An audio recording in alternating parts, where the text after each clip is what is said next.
And this shall be a sign for you. You'll find a baby wrapped in swaddling cloths and lying in a manger.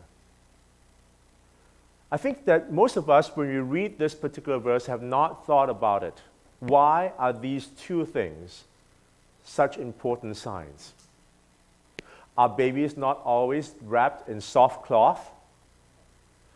Yes, they are, but not in swaddling clothes.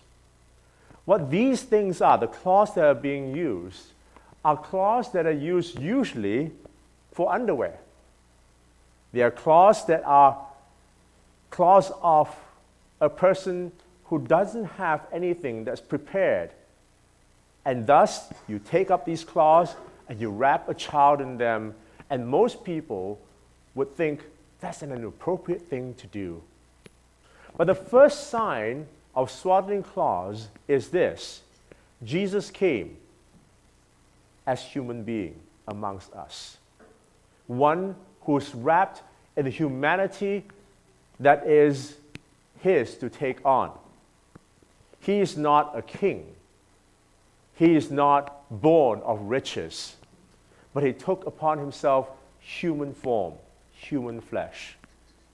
And the sign of the manger is a second sign, the sign of his humility. Paul, in fact, described it in this way. He said, "This is the one who came and took on the mantle of humility, who, despite the fact that he was equal with God, thought it not robbery to be counted as equal. But upon himself he took a form of a man," the swaddling clothes. "And having been found as a man, then humbled himself to die upon the cross," the sign of the manger.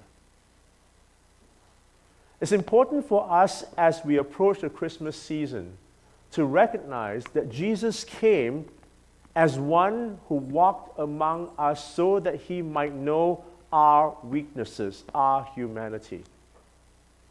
Sometimes I think to myself, why does Jesus have to go through all this to demonstrate to us that he came to die for our sin? Here's our problem. If Jesus had not come in the way he did, we would have ignored him. In fact, we would have said, he's part of the sea of humanity. There's no difference between him and all of mankind. You see, because when Jesus was born on earth, here, God had to not only make him part of humanity, he had to distinguish him from humanity. You have heard about the message in a bottle. Someone would perhaps put a message, wrap it up, and put it in a bottle because the message in this bottle is incredibly important. It might be a treasure map. It might be something that tells you of a great message that needs to be known to mankind. He takes the message, he puts it in a bottle. He covers that bottle and throws it into the sea. And he hopes that somewhere, as the tides gather this bottle and it takes it to whatever place, you might and I might be able to find it. Why don't you imagine, though, what happens if that bottle in which he puts it were a Coke can, and that Coke can was crushed and ugly looking? The precious message in the bottle in a Coke can. Would you see it? Would you read it? Would you find it? What do you think? Likely not. I want you to imagine also, instead of a Coke can, it was one of the most pristine bottles you could ever find. Its uniqueness is so great that the moment you look at that bottle, you say, this is a bottle that contains an incredibly important message. But this bottle floats around on the sea and lands on a beach filled with garbage. Garbage from end to end. And so when you walk along the beach, all you see is garbage piled on top of one another. And this beautiful, pristine bottle containing the most important message on earth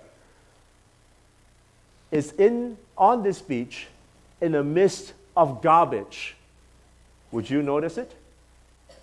What do you think? Unlikely.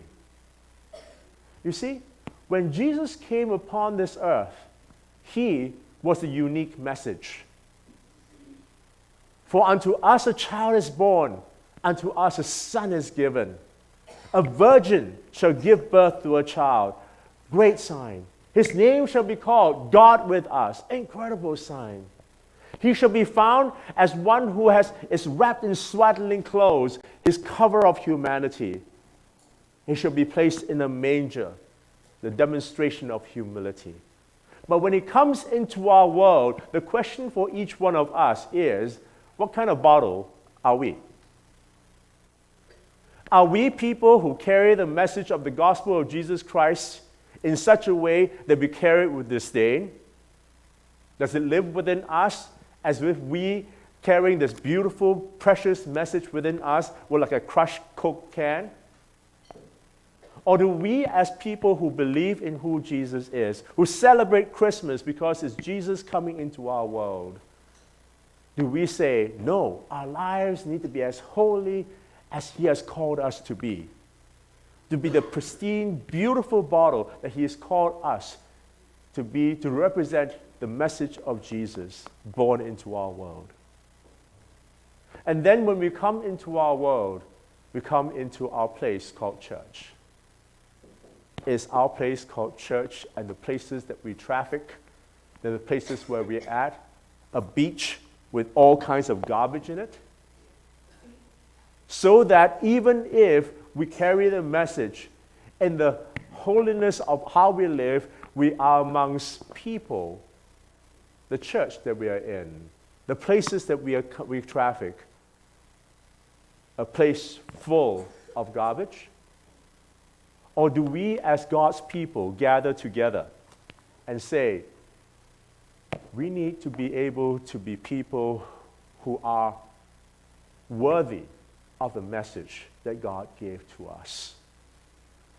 If our world is to see the sign of the Savior coming on earth to rescue us from our sin, then also he calls us to be people who are carriers of that gospel message and a community that knows how to do so. Otherwise, our world will miss the signs altogether. And I think this Christmas, as we are called to remember who Jesus is in his birth, even so, we are called to be people of Christ, carrying the message, the signs of his coming to our world. Let's continue in worship.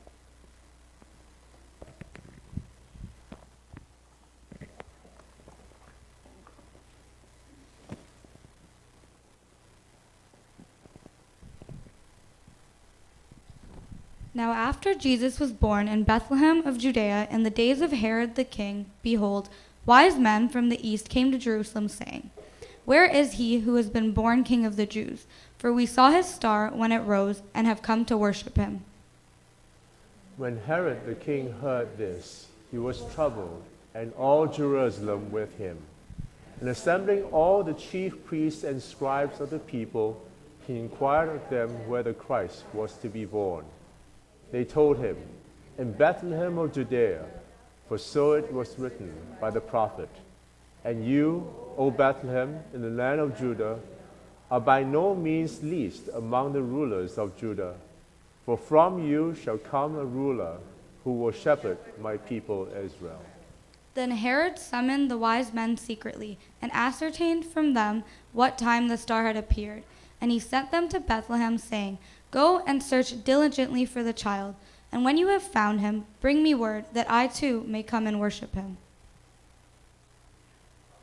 And listening to the king, they went on their way. And behold, the star that he had seen when it rose went before them until it came to rest over the place where the child was. When they saw the star, they rejoiced exceedingly with great joy.